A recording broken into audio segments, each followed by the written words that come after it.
If you thought the Green New Deal was epically moronical, you will not believe the insanity happening in Ireland. Farmers there are revolting against a proposal by the government to kill 200,000 cows, all to meet the EU's climate goals. Elon Musk called out the absurdity, saying this really needs to stop. Killing some cows doesn't matter for climate change. So who do we call? Matthew Wielicki. He left his job as a professor at the University of Alabama over the school's push for equity in science. But instead, he now writes Irrational Fear on Substack and calls out all the quackery. Matthew, it's really great to see you. Talk about this push in Ireland, because they're like, oh, it's just a modeling document to be included in the deliberative process. But this is the kind of insanity going on in the name of fighting climate change, is it not? Yeah, thanks, Dagen. Thanks, Brian, for having me on. It's always nice to talk to you guys. It really is it's hysteria. I mean, what's very interesting about it, too, is that the EU is now almost 1/3 reliant on getting their meat from Brazil.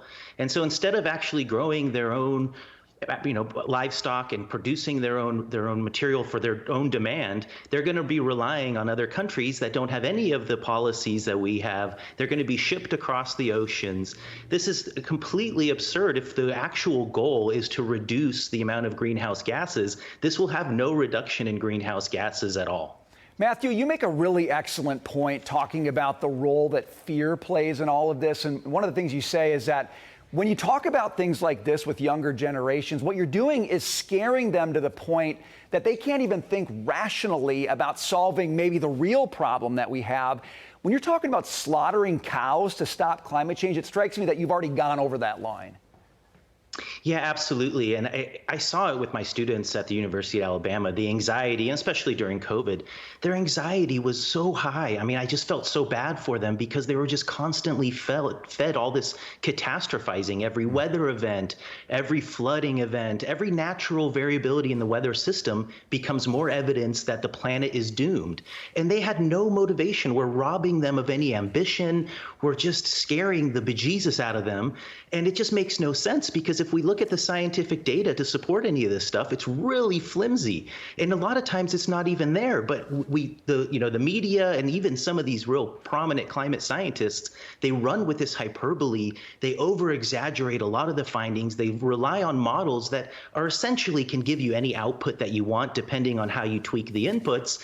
And then they just, tell everybody that it's gloom and doom. And if you kill some cows, we won't have another hurricane or something like that. It really is, it's crazy. And the mental health effects for the young people, I think, are really something that we don't talk enough about. Fear equals control, control equals power. It's how they get people to fall in line with the insanity and the immorality of it.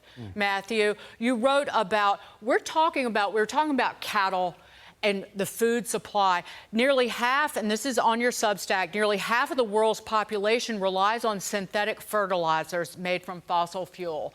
What about putting our food supply in jeopardy because of this illogical climate crusade?